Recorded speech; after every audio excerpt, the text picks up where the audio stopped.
Good morning.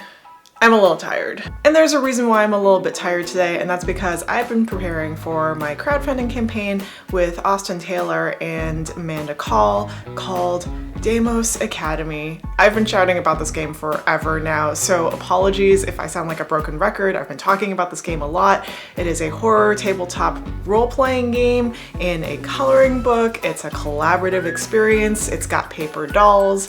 So you've probably heard the spiel so many times already, but if you haven't, then you're in for a surprise because it is a game that I've been working on for quite some time now with Amanda and Austin, and we're just really excited about it. So please, if you can, check it out. It is a game for adults. It's got horror elements, it's got paper dolls, it's very creepy and weird, and it's about going to your old boarding school and discovering all the terrible fears that you encountered as a child and remembering them. So on the topic of crowdfunding campaigns, I was actually talking to a friend about this a while ago, and they were just like, hey, why don't you make a video about it? And I'm just like, okay, sure. So today I'm going to be talking about my process of what it looks like when I make a crowdfunding campaign. So specifically, this is going to be about Kickstarter because I don't have a lot of experience with other crowdfunding platforms, but I've done a few Kickstarters. I have been either a co-collaborator, co-designer, designer/contractor / publisher. So I know a little bit about that side of things, but not so much on Indiegogo or GameFound or any of those other platforms. But if you do have an interest in those other platforms, please do check those out, read their about section, see what those companies can offer, and compare and contrast like the different platforms. Side note, this will be our last Kickstarter. We are switching over to platforms such as GameFound or Indiegogo in the future. We're just doing a little bit more research on what those platforms look like. Now back to the video. And keep in mind that these steps are just my process for when I run a campaign. It's not necessarily going to be like everyone's process for running a campaign. Different people are going to run things differently. So I'm just going to go through like my process and, you know, take the stuff that you think is interesting for you, take the stuff that you think might work well for you.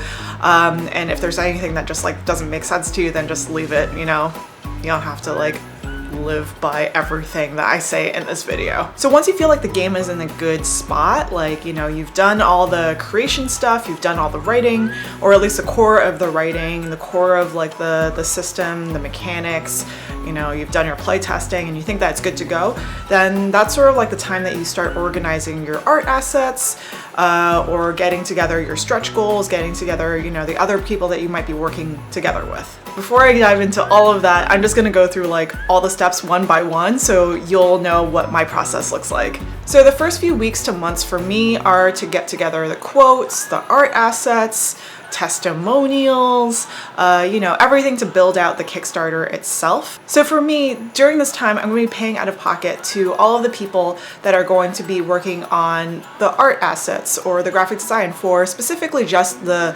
crowdfunding platform. Like, it's not for the book itself, it's not going to be for the game itself, but it's just going to be marketing material, and some of the stuff can cross over, right? Like some of the stuff can be used in the book or the game or whatever else. It's going to be like, you know, the same thing. It's just that these are the most important pieces that we need for the page itself so that people get attracted to it, people like look at it and they're just like, wow, like this is really exciting. As for the quotes, this is really important because you want to know how much money it's going to be to make one unit, aka one copy of your game. So this is a good time to price out stretch goals too, like all of the stuff that you want to send to the manufacturer to tell them like, hey, how much would it be if I added dice? How much would it be if I made the book UV coated, or say I wanted gold foil on the box? Like, how much would those add-ons be?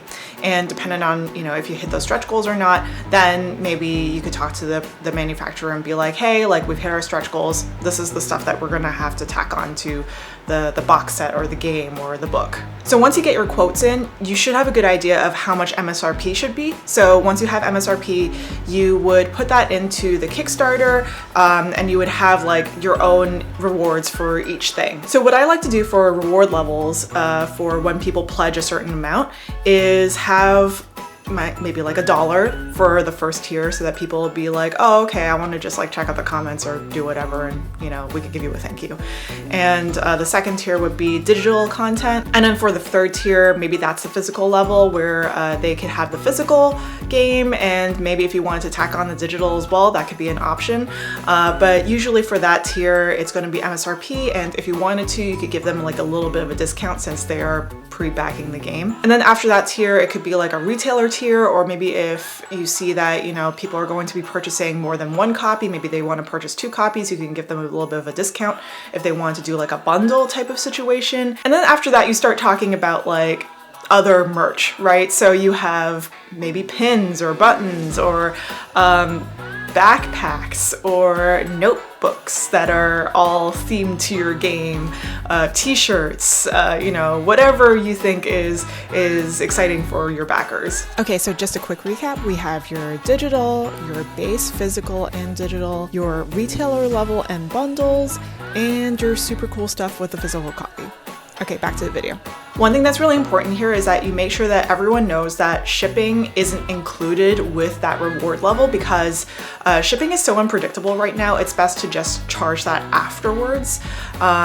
Say something that might cost $8 to ship now might be $10 in the future. And if you have like, I don't know, like 100 backers, then that's a lot of money that you're going to be risking in the long term. Another important thing is that if you're using Kickstarter and you build shipping into the actual tier itself, then that counts towards the entire goal.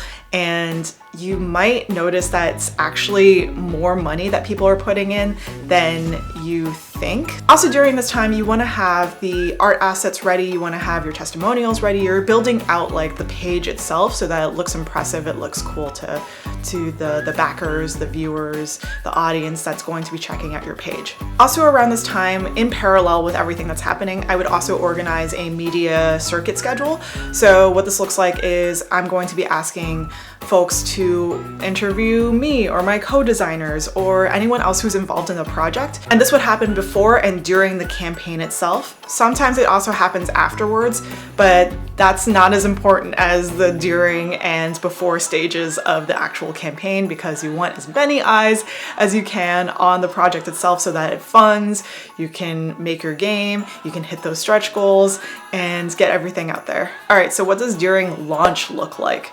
So once you've hit that launch button, after that, it's just clicking refresh over and over and over again, even though it refreshes automatically for you. Like, what if it glitches and it doesn't refresh the amount or something? I don't know, like, you never know, right? So just keep hitting refresh until it's funded. But also during this time, you are doing media stuff. So you are talking to anyone who's got a podcast, who's got, a live stream, and you're also going to be answering questions under the comment section. Maybe you're responding to people. And this would also be a good time to fill out the FAQ if you haven't done so already. Usually I like to have like a pre-planned section for the FAQ. So any questions that I think might come up, I would just type it up in a Word document and just copy and paste it into the FAQ once the campaign launches, because you can't do that beforehand. And of course, if you haven't already, start posting on social media, like just post on Twitter, Facebook, whatever you use. A quick note about the media circuit. It's a good idea to post on Twitter or, ask your friends if they are willing to have you on their show, their podcast, willing to do an actual play, that kind of thing, so that people, when they see your page, they'll be able to click on an actual play of the video or an interview and get more insight into what they're backing. All right, post-campaign. So you think that the stress is over now. It is not over, because even though you've been clicking refresh over and over again and your campaign has funded, you still have more work to do. So now you're waiting for your money to hit your account, and yay, you're getting a lot of money. A large sum is going to come into your bank account. But that large sum is going to be split up in many different ways. So remember, the crowdfunding platform is going to take a cut. If you're using BackerKit's going to take a cut as well. But if you are using BackerKit, it's a good time for you to have add-ons in case anyone has missed out on, you know, the campaign, if they want to add some more stuff, if they want to like purchase something.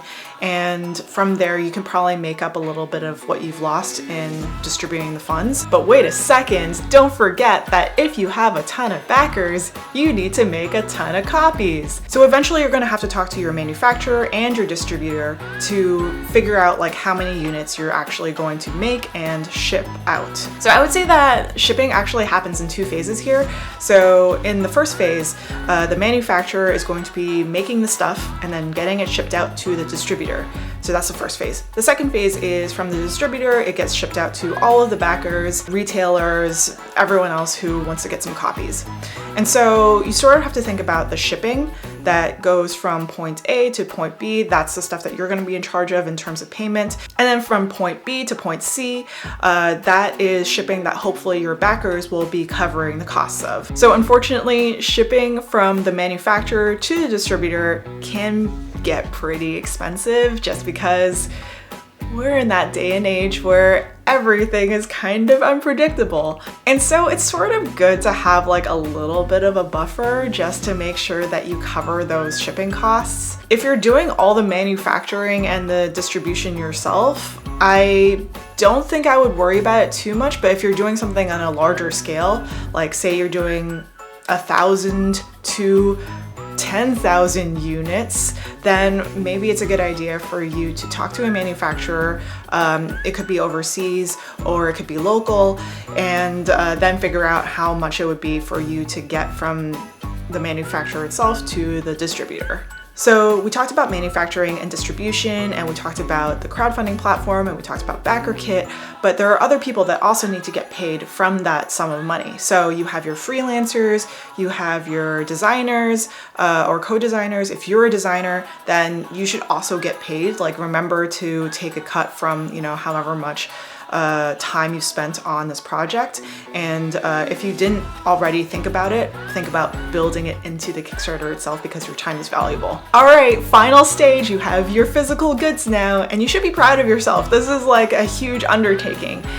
But also you have a whole bunch of units in your garage and you don't know what to do with it. So going back to marketing, posting on social media, getting Facebook ads, getting, you know, whatever kinds of ads that you think would be good for your game. So now you're thinking about social media again, doing more marketing, doing those updates on the actual crowdfunding platform, making sure that people still remember your game and still make sure that it's fresh and new. And if you wanted to, and only if you wanted to, submit your game to some awards, because that way you can get some interest, generate some, excuse me, I just burped. And definitely during this time, think about, like, you know, if you wanted to submit to some awards too. So a few awards that you might think about are the Ennies, that's the big one. And also maybe if you wanted to, if you're a part of IGDN, then the IGDN awards as well. I'll put links in the description below so that way you know where to go to find the Ennies and the IGDN awards. If you can, and if things are feeling safe enough for you where you can actually go to a convention, it might be good to have a booth there. It might be good to sell some games, but also thinking about selling online, that's a great idea as well. And keep talking about your game so that maybe you can generate more momentum, keep that thing going, and, you know, maybe talk to some Twitch people, maybe like have some actual plays. I know selling is very hard and talking about yourself and talking about your games is really hard, but unfortunately it's like something that needs to happen so that, you know, you can finally use your bathroom instead of keeping all of your games in the bathtub. Especially if you're living in city, it's kind of hard to find space for things.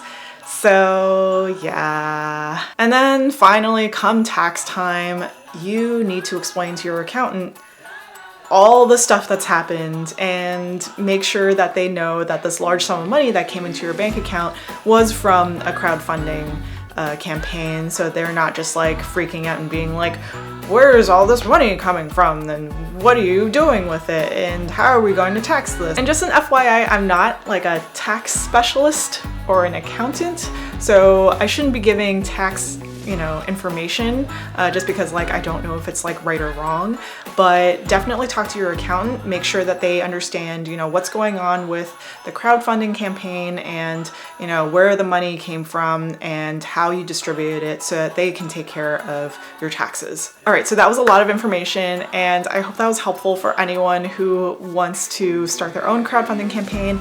Again, please keep in mind that this is just some of the steps that I've taken to create a crowdfunding campaign. It is a lot of work, but at the end of the day, it does feel really good to have your product like in your hands and just like show it to people and just have something made. And it is something that takes up a lot of time and energy and resources. So if you think it's a better option, it might be good to go to a co-publisher or a publisher who can sort of bear that burden with you so that at the end of the day, you're still making your thing, but at least you have some time and energy back. So this is a very long video already, so thank you so much for watching. If you enjoyed this, please give me a thumbs up, and if you want to watch more videos about the TTRPG industry, then feel free to subscribe. Thanks, bye!